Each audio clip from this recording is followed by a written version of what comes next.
No meio da madrugada, ele sente um cheiro estranho no quarto. Algo podre. Um cheiro forte, nauseante e muito ruim, que o incomoda muito, a ponto de fazer com que ele chamasse o gerente do motel para reclamar sobre tal situação. Eu sou Elizabeth Lima e este é o canal É de Arrepiar. Convido você a conhecer o blog Horror Urbano do nosso parceiro Glauco Maciel Freitas. Um blog com conteúdo assustador, onde você encontra, além de histórias, lendas e contos, uma série de matérias, imagens e vídeos de acontecimentos realmente perturbadores.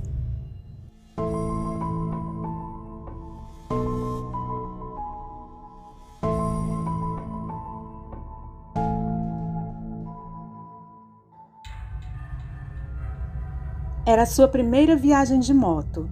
Rodrigo estava realizando seu sonho.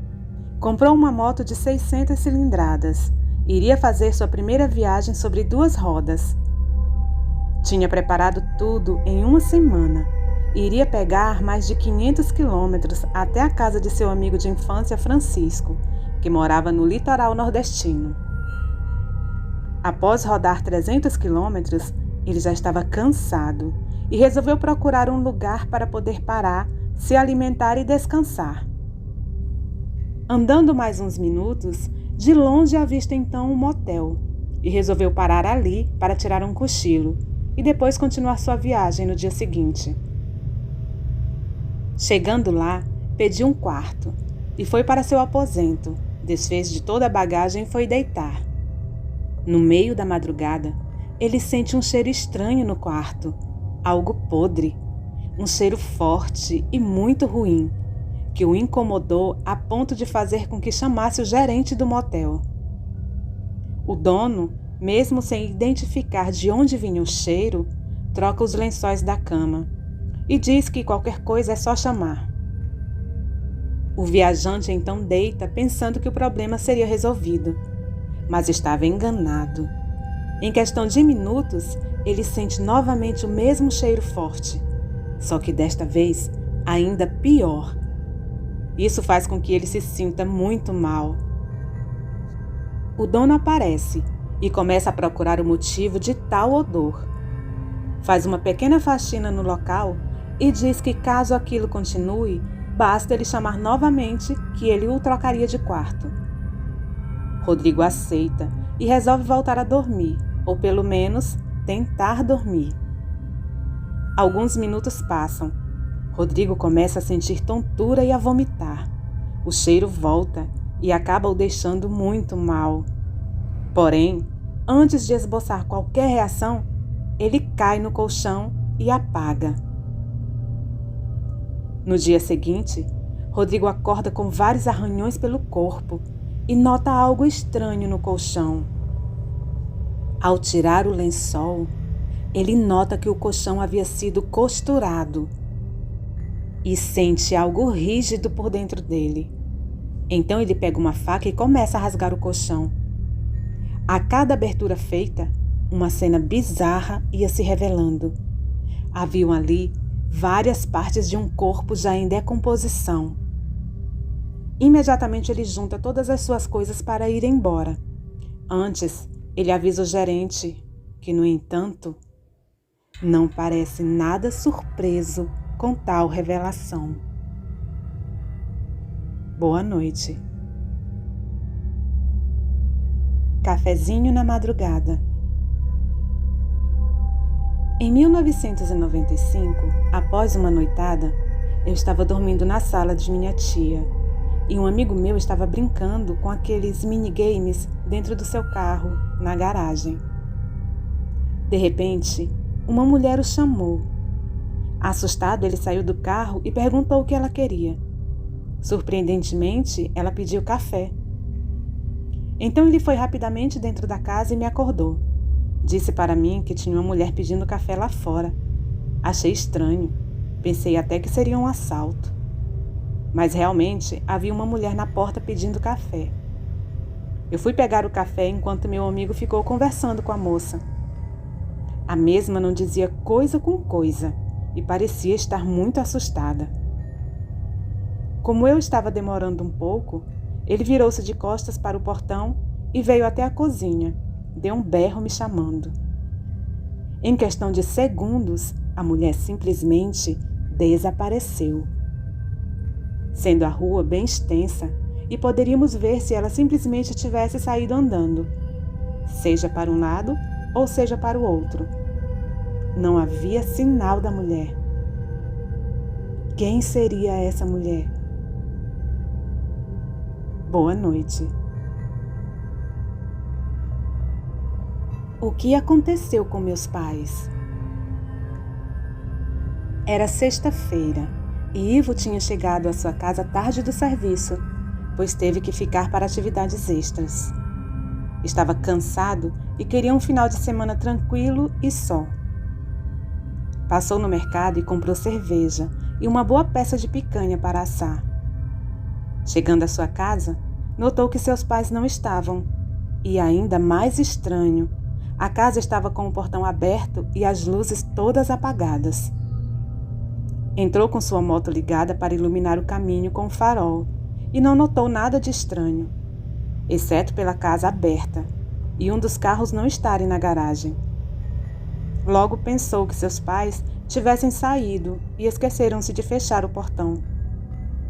Então entrou para casa afoito e animado com o final de semana. Ajeitou todas as cervejas e a carne na geladeira. Acendeu a churrasqueira para aquecê-la e foi ao banho. No meio do banho, escutou alguns barulhos pela casa. Ignorou pelo fato da música que colocou estar alta e pensou que poderia ser apenas fruto de sua imaginação. Ao sair do banho, começou a tomar sua cerveja, enquanto via uma reportagem sobre extraterrestres. Começou a comer quando recebeu uma ligação de seus pais, dizendo que só voltariam no dia seguinte, pois tiveram um problema. Ele perguntou qual teria sido o problema, e nesse instante, a ligação caiu. Ele tentou ligar algumas vezes, mas não conseguiu. Ambos os telefones, de seu pai e de sua mãe, estavam fora de área de cobertura. Tentou se acalmar e pensou que poderia ser algum problema no carro. O tempo foi passando e o sono foi chegando. Após uma cerveja e outra, o rapaz resolveu dar uma ida em um bar para comprar mais cerveja. Então saiu com sua moto. Na volta, notou o portão aberto e novamente todas as luzes apagadas, como da primeira vez que chegara do serviço. Muito assustado, entrou com a moto para dentro de casa e, com medo, tentou fazer barulho para alertar o que quer que estivesse ali porventura. Entrou afobado e jogou tudo na mesa, revirou toda a casa à procura de alguém, enquanto chamava a polícia pelo telefone. Em questão de segundos, a polícia já estava ali em sua residência. Os policiais da região revistaram tudo, mas nada foi encontrado.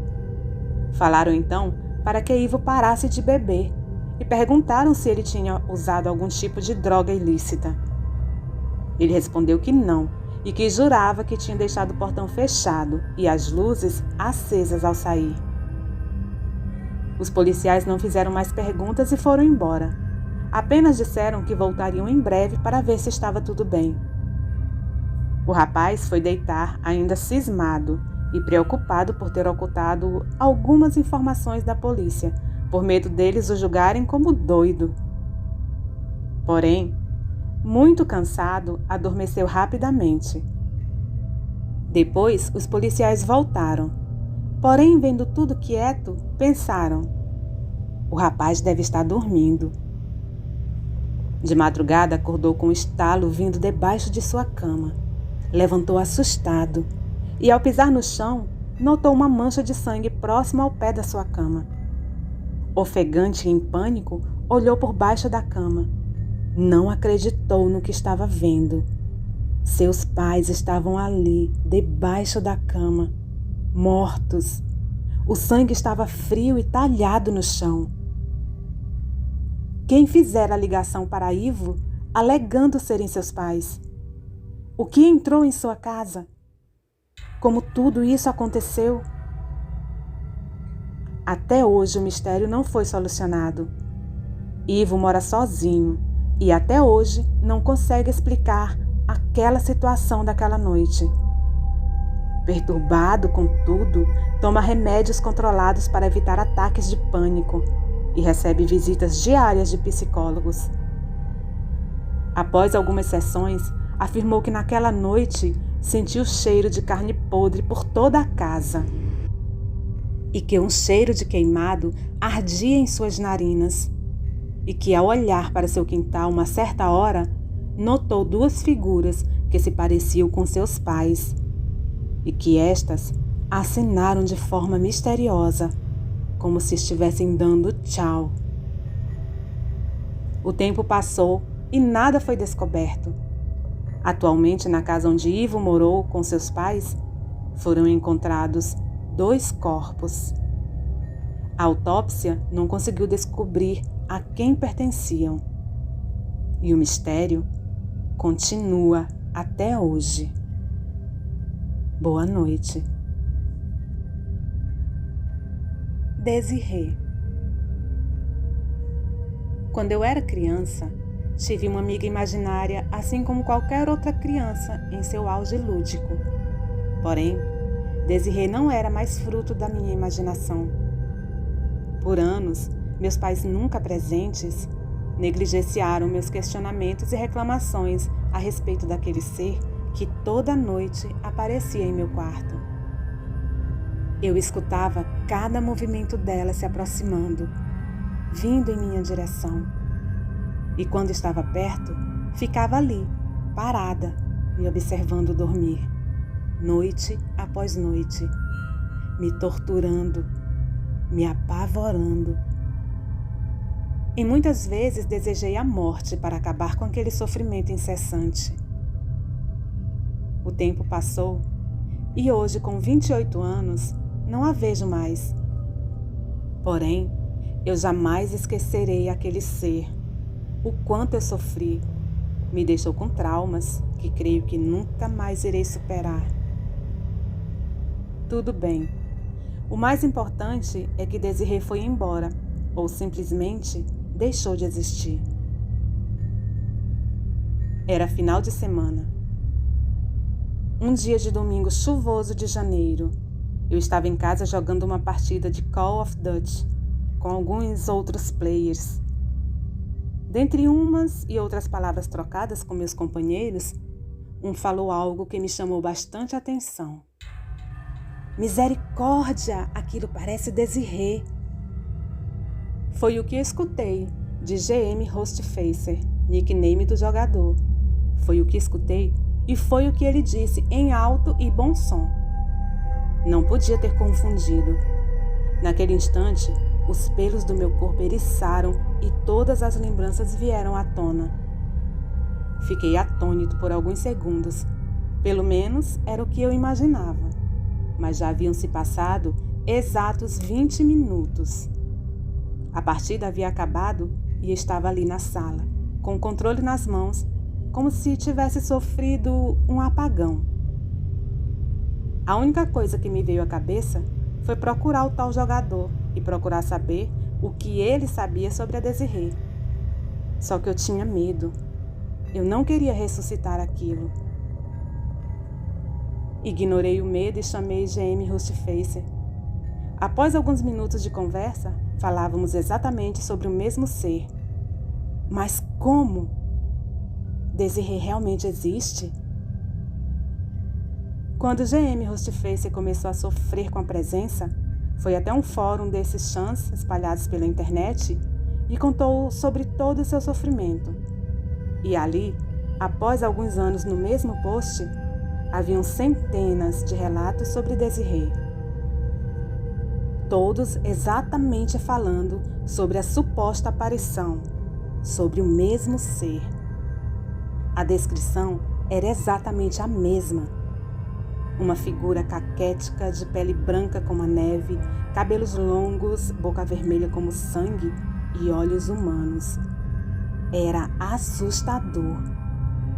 Ela aparecia sempre à meia-noite em seus quartos, emanando um cheiro forte que muitos chamavam de cheiro da morte. Porém, ela ficava por ali, somente observando suas vítimas a dormir. Eu não sei por onde anda Desirê. Eu não faço ideia do que é este ser. Fruto da imaginação de centenas ou milhares de pessoas? Seria uma entidade? Um fantasma? A única coisa que sei é que quando muito se crê em algo, uma força sobrenatural é formada e aquilo acaba se tornando verdadeiro. Quanto mais se fala sobre algo, se propaga aquilo e idolatra, se tratando de um ser, aquilo acaba se tornando um ídolo. E esse ídolo acaba se tornando forte e possivelmente real.